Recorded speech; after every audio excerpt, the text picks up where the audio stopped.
tiga. Okey. Sekarang ni Ya. kandungan hadis. Okey. Kandungan hadis. Muka Baca surat Ustaz. 127 ya, kandungan hadis. Kisah tiga sahabat yang ya, Ustaz. Nak baca ke apa tu? Baca. Baca. Kisah. Kisah tiga sahabat yang tidak ikut berperang bersama Nabi sallallahu alaihi wasallam seperti yang disampaikan Ka'ab bin Malik radhiyallahu anhu. Mengandung banyak manfaat dan bukti-bukti konkret serta dipenuhi hikmah yang luar biasa. Di samping juga memberikan kita pelajaran yang sangat berharga. Setiap susunan kalimatnya berisi pemikiran yang begitu kokoh dan paragraf-paragrafnya secara keseluruhan memperlihatkan gambaran mendalam tentang Islam sehingga menampakkan keteguhan masyarakatnya.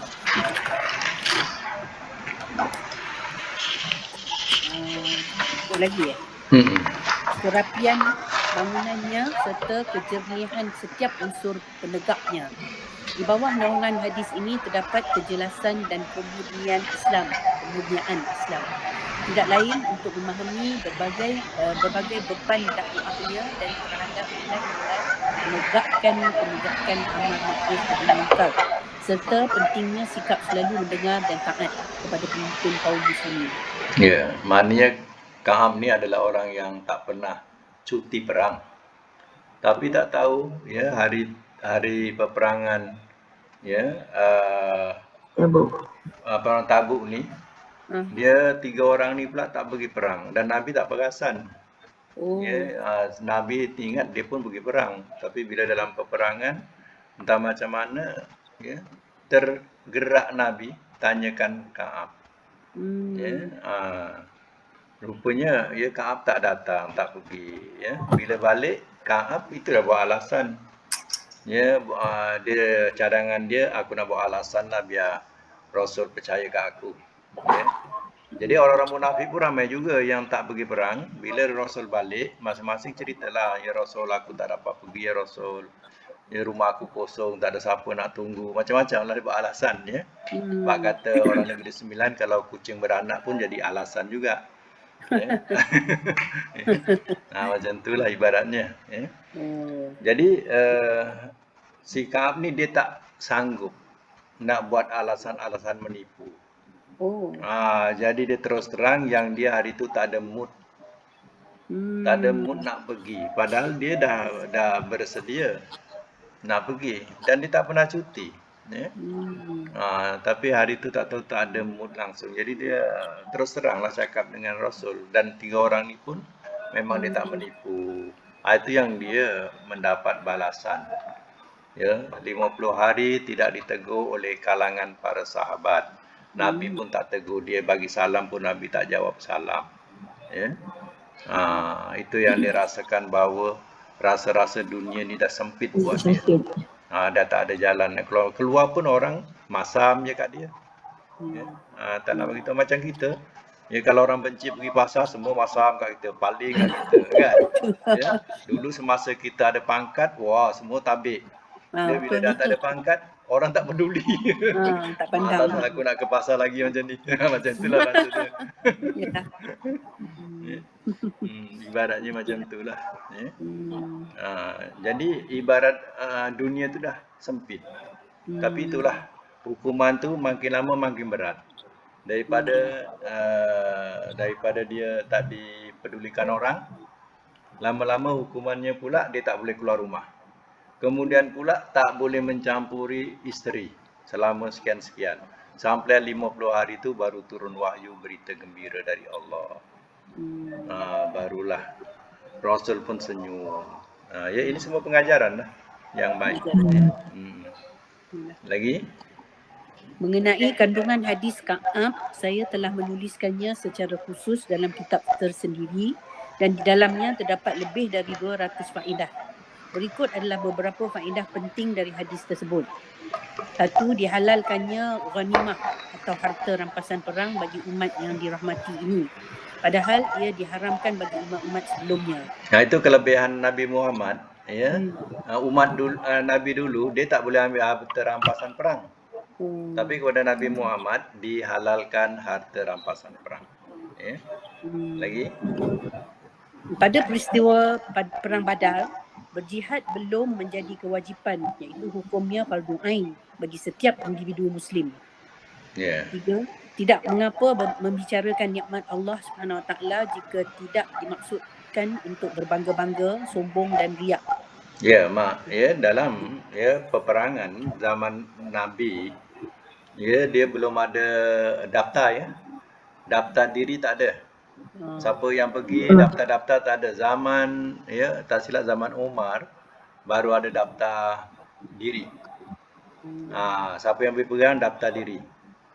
Yang daftar diri mana dicatat. Zaman Nabi tak ada catitan tu. Sebab itu kadang yang tak pergi kadang ada yang tak tahu, dia tak pergi.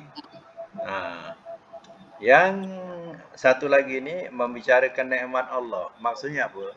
Kalau kita mampu berumah besar, buatlah rumah besar. Kalau kita mampu berkenderaan besar, berkenderaan baik, gunakanlah kenderaan yang baik. Itu bermaksud kita telah membicarakan nikmat Allah. Itu maknanya. Berbangga-bangga, bersombong-sombong ni itu riak. Riak. Dan juga menyuruhkan nikmat Allah, kita ni ada kemampuan boleh berumah besar ataupun berkenderaan baik, tapi kita saja je duduk kat setinggan pakai kereta Datsun lama yang asyik rosak tengah jalan. Orang ingat kita ni orang susah, jadi orang tak minta-minta kat kita, padahal kita ni orang yang paling mampu. Ini namanya menyuruhkan nikmat. Macam tu. Jadi jangan salah faham pula. Itu surah Duha tu, binikmati Rabb fa hadis. Kan? Maka dengan nikmat Tuhan engkau, hendaklah kau ceritakan. Dia ceritakan ni yang dikata bicarakan, mana kita tunjukkan. Kita mampu, kita tunjukkan kemampuan kita. Jadi bukan menyuruhkan. Menyuruhkan itu yang dikutuk. Itu dikutuk. Lagi baiat Aqabah merupakan peristiwa utama bagi para sahabat Nabi sallallahu alaihi wasallam. Sahabat kan? Ya, sahabat Nabi. Nabi itu sallallahu alaihi wasallam. Sallallahu alaihi wasallam. Okey.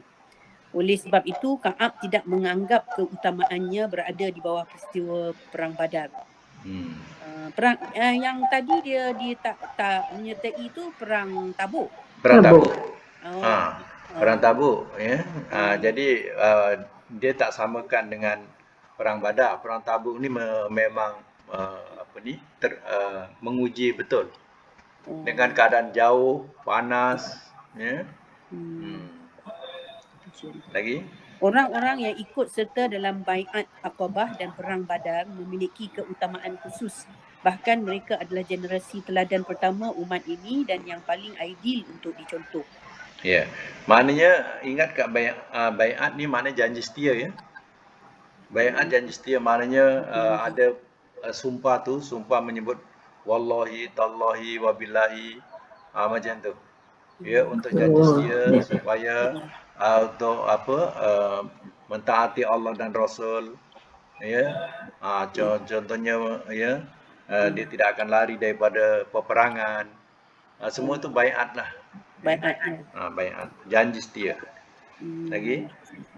Diperbolehkan bagi seseorang memberitahukan tindakannya yang bersifat meremehkan atau sedikitnya dalam berbuat taat kepada Allah dan Rasulnya, termasuk menyebutkan sebab dan akibatnya. Hal itu dimaksudkan sebagai nasihat sekaligus pelajaran dan perbuatan ini tidak dikategorikan sebagai upaya mengumbar kemaksiatan. Upaya seseorang dalam menghibur diri sendiri atas suatu kebaikan yang tidak sanggup dilakukan dapat membuatnya diberikan ganti kebaikan yang sama oleh Allah atau bahkan lebih baik daripadanya. Bahkan lebih baik daripadanya. Jika seorang pemimpin mengetahui bahawa yang terbaik adalah menutupi suatu urusan terkait penyerangan musuh, baik dengan cara sendirian maupun dengan cara penentuan kesepakatan secara jelas demi kemaslahatan umat, maka hendaklah dia melakukannya. Oleh kerana itu, disarankan bagi seorang panglima perang yang hendak berangkat untuk berperang agar menutupi keberpiannya agar tidak diketahui mata-mata musuh sehingga mereka tidak dapat memberi peringatan dini. Selain itu, hendaknya seorang pemimpin atau panglima perang yang akan melakukan perjalanan jauh memberitahukan kepada anggota pasukannya supaya mempersiapkan diri dan perbekalan. Baik, ya, dalam ucapan seorang pemimpin ataupun jenderal atau panglima, ya, memberitahu kepada prajurit yang nak berperang, ya, bahawa contohnya kita pergi ke Tabuk melalui jalan A, ya. Lalu, ya, bila besok pergi, ya, jenderal ni mengarahkan melalui jalan B. Contoh, ya. Kenapa? Sebab waktu dia memberitahu ni, dalam ramai-ramai yang hadir tu mungkin ada mata-mata, ya, spy. Yang mana spy ni akan mengkabarkan kepada musuh. Jadi musuh ni, dia dari jalan A, kita halang dia daripada jalan A ni. Jadi dia dah buat persiapan si musuh ni daripada jalan A ni. Jadi macam itulah caranya, maknanya dia boleh, ya, berkata ketika umum dia kata lain, bila dah berjalan dia kata lain. Itu nak mengelirukan musuh. Cara macam tu, ya. Dan juga kena bagi tahu kalau seandainya benar-benar, ya, keadaan itu memang sukar, ceritakan sukarnya. Contohnya misal kata Perang Tabuk. Perang Tabuk ni memang diceritakan dalam sejarah memang satu peperangan yang paling sukar. Dengan keadaan masa tu terlampau panas. Ya, mengharungi jalan yang tidak ada air. Jadi berbagai-bagai kesukaran lah yang perlu ditempuh untuk ke Tabuk ni. Jadi sebab itu kena bagi tahu. Ya, macam kita jugalah, kadang orang kita tak nak bagi tahu pasal, ya, hal-hal haji ni, keburukan-keburukan yang ada kat sana. Cerita baik, ya. Jadi ceritakanlah keburukan-keburukan yang boleh berlaku kat sana. Apa tujuannya? Supaya orang-orang yang pergi tadi berjaga-jaga. Jadi macam banyaklah perkara yang kita dengar, orang tu hilang, ya, perempuan tu hilang, tak jumpa. Ya, apa masalah dia? Kadang pasal benda-benda yang boleh berlaku tu tak dibagi tahu. Ya, supaya berhati-hati, ya. Orang kita ni kadang, ya, nak buat umrah contohnya. Naik taksi seorang-seorang je. Berani naik taksi seorang-seorang pergi Jaronah. Tak sampai Jaronah, pergi ke mana tak tahu, dari bawah hilang terus. Itu kena bagi tahu hal-hal macam tu. Ya, jangan kata semuanya baik je kat sana. Ya. Macam contohnya kadang kat hotel tu ditinggalkan kawan tu seorang-seorang. Ya. Tengok-tengok, ya, nak terjadi sesuatu kat situ, kawan dia seorang, ya, dah ada orang nak buat jahat kepada dia. Terjun daripada bilik hotelnya, dah mati. Ya. Itulah. Pasal ditinggal seorang-seorang. Tak ada kawan. Ya. Yalah. Jadi hal-hal macam ni kena bagi tahu. Banyak lagi perkara-perkara kadang yang kita sangka baik, ya. Tapi sebenarnya banyak juga buruknya, kena bagi tahu. Macam itulah seorang jenderal perang pun dia kena maklumkan apa-apa yang perlu disediakan. Ya. Lagi? Tidak diperbolehkan menyembunyikan dan menutupi suatu berita yang dapat menimbulkan mafsadat atau kerosakan. Ya. Macam Ustaz katalah, ya. Yalah. Ya. Pada zaman Rasulullah SAW belum terdapat daftar khusus yang memuat data diri pasukan atau tentera Muslim secara menyeluruh. Adapun yang pertama kali membuatnya adalah Umar bin Al-Khattab radhiyallahu anhu, dan inilah salah satu sunnah yang kita diperintahkan oleh Rasulullah sallallahu alaihi wasallam untuk mengikutinya, sebab tampak sekali kemaslahatan dan kebutuhan kaum muslimin terhadapnya. Nampak, jadi maknanya dulu-dulu tak ada daftar. Askar itu sekarang sampai sekarang pun kalau askar-askar nak pergi perang semua didaftarkan siapa Daftar lah. orang-orangnya. Jadi tahulah balik ke tak balik ke. Ya. Yang ni lah ustaz yang apa nama? Orang Islam ni adalah yang inilah apa nama ni tak pentingkan sangat. Yang ni yang panggil governance kan. Governance yang apa nama administration dalam tugas-tugas apa semua ni lah. Dia tak ambil berat sangat. Tak ambil berat ya. Jadi berat. Sebenarnya hal ini kena ambil berat. Kalau berdasarkan kepada sekarang cerita ni lah masyarakat kita ni. Minta maaf lah kalau kata kan yang inilah. Dia ingat dia Islam lepas tu dia ingat selamat lah. Tak buat yang ini semua tak ambil berat sangat. Yang penting yang nak jaga inilah Islam lah, ini semua saya fikirlah macam tu lah. Tapi governance kurang sikit lah. Tapi walhal dalam ni maknanya kita belajar mestilah apa nama buat benda-benda ni semua kan, governance lah maknanya dia orang kata. Tata cara dan apa nama pekerjaan lah, administration. Memang betul lah. Betul Datin cakap tu. Itu yang banyak kita nampak ada ketirisan lah apa yang tak kena kan. Banyak tak kena. Itu punca dia. Ya. Lagi? Seorang hamba yang memperoleh kesempatan untuk mendekatkan diri kepada Allah, berbuat ketaatan kepadanya ataupun menjalankan ibadah yang disyariatkan dituntut supaya bertekad kuat dalam memanfaatkan kesempatan itu dengan segera. Sungguh termasuk perwujudan sikap lemah jika seseorang menunda-nundanya. Tak boleh tunda-tunda. Lagi? Tidak ada yang tertinggal dari Rasulullah SAW dalam peperangan berjihad fisabilillah kecuali 3 golongan. 1, orang yang tenggelam dalam kemunafikan. 2, orang yang kerana alasan tertentu diperbolehkan untuk tidak ikut.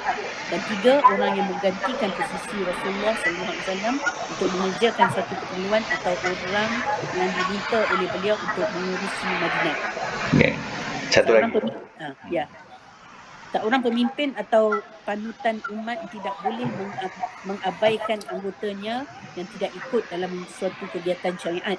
Akan tetapi hendaklah dia mengingatkan mereka supaya segera kembali kepada ketaatan dan bertaubat kepadanya.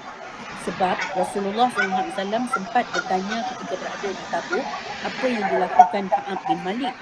Ya, baik. Jadi dalam urusan peperangan ini tak semuanya orang ikut. Ada juga yang orang yang tenggelam dalam kemunafikan lebih baik tak ikut. Sebab mereka ni buat hal saja dalam dalam kumpulan. Dia buat hal. Yang kedua ni orang yang tentu diperbolehkan, macam contoh dia sebagai tenaga pengajar, pendidik, orang macam ni dia tidak perlu pergi perang. Begitu juga orang yang menggantikan tugas pemimpin. Contohnya tak ada Perdana Menteri. Jadi timbalan Perdana Menteri kena jaga. Contohnya macam tu.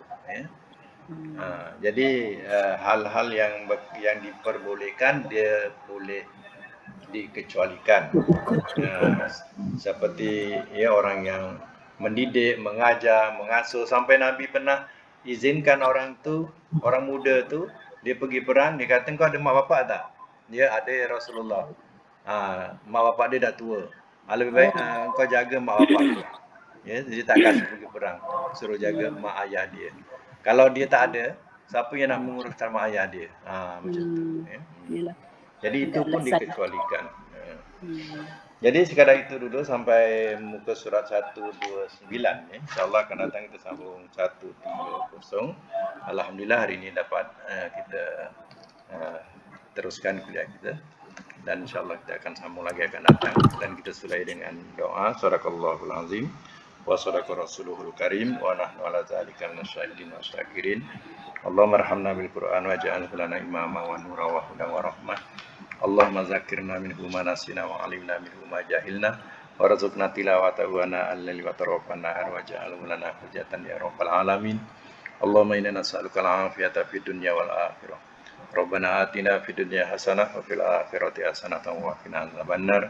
Wa sallallahu ala Muhammadin wa ala alihi washabihi ajmain. Alhamdulillah. Oke, jumpa lagi semua insyaallah. Assalamualaikum. Waalaikumsalam. Terima kasih Terima kasih Ustaz. Ustaz. Baik, sama.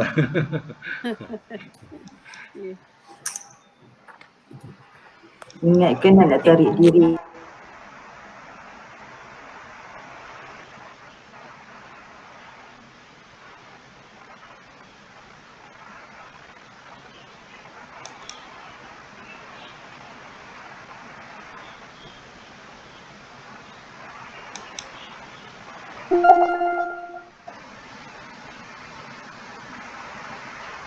Enter the passcode and press the pound or hash key.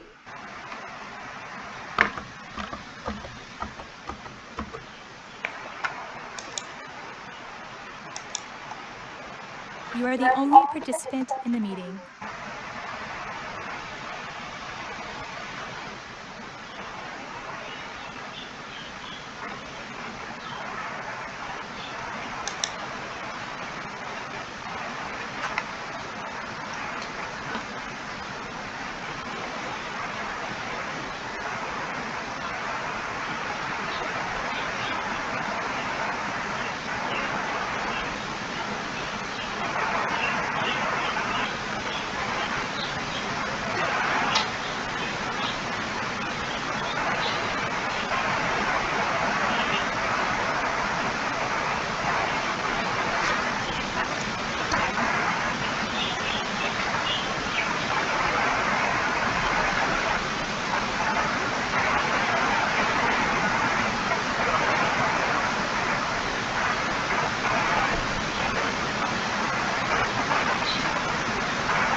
Yang bikin rumah?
soon.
Saya nunggu katanya nak buka. Si ambil. Mana-mana nunggu. Kan dia. Ambilan.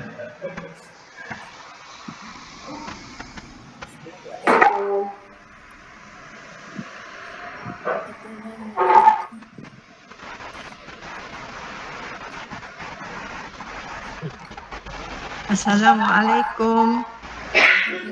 Assalamualaikum warahmatullahi wabarakatuh. Assalam.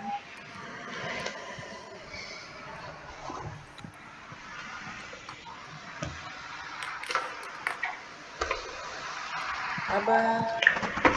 Alhamdulillah. Alhamdulillah. Baik. Alhamdulillah. Sihat.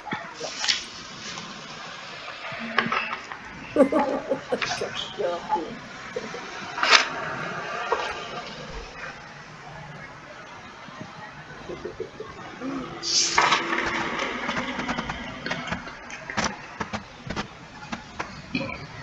Ini hadis kan? Hadis. Hari ini hadis.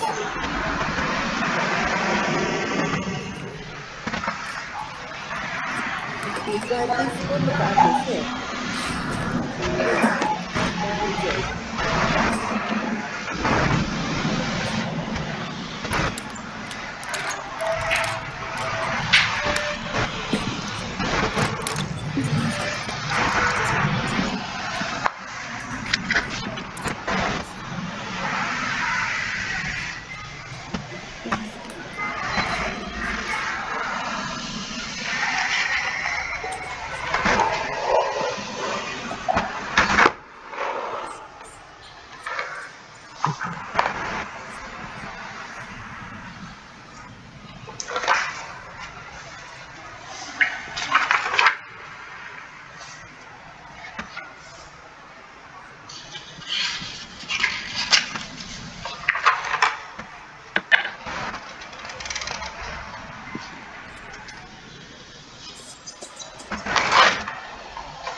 Assalamualaikum.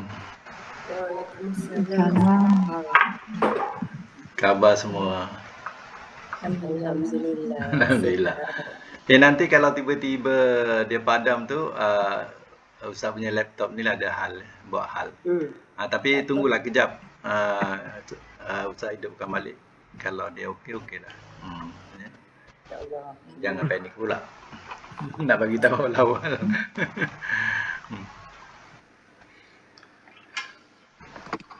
Baru repair, tak tahu kan ada buat hal lagi pula. Sama je macam penyakit lama. Baru tu. Itulah nak baru lah.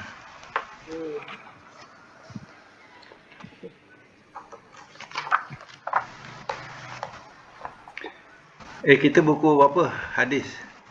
Hadis muka surat buku 3. Buku 3. Buku 3 hadis nanti muka surat 398. Hadis 120. Betul kan Kak Zara? Betul. Buku apa? Muka surat 398. 398. Cik Zahra. Hadis 120.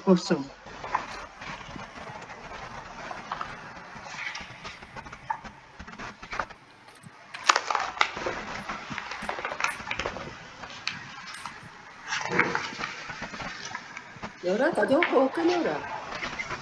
Ha? Nora tak Ya, kat Johor. Johor. Ya, kat Johor. Tu yang biasa tak dapat pergi tu. Okey tak. Ingat dah. Dah siap dah. Okay, terima kasih. Untung banyak rumah. Alhamdulillah. Untung banyak rumah. Anak dia dekat sana Ustaz. Boleh tukar-tukar angin. Nah, dia dekat sini je. Paling tinggi Tanjung Karang aja. Balik Tanjung Karang ya. Karang pun jarang. Balik hari je. Baik kita mulakan. Bismillahirrahmanirrahim. Rabbana 'alaika tawakkalna wa ilaika anabna. Rabbana wa ilaikal masir. Al-Fatihah. A'udzubillahi minasyaitonir rajim. Bismillahirrahmanirrahim. Alhamdulillahirabbil alamin arrahmanir rahim maliki yaumiddin. Iyyaka na'budu wa iyyaka nasta'in. Shiratal mustaqim. Shiratal ladzina an'amta 'alaihim ghairil maghdubi 'alaihim waladdallin. Allahumma aftah 'alaina hikmataka wa anshur 'alaina min khazaini rahmatika ya arhamar rahimin. Rabbi israh li sadri wa yassir li amri wa hlul 'uqdatam min lisani yafqahu qawli. Rabbi yassir wa la tu'assir ya karim. Rabbi zidni ilma warzuqni fahma. Allahumma amin.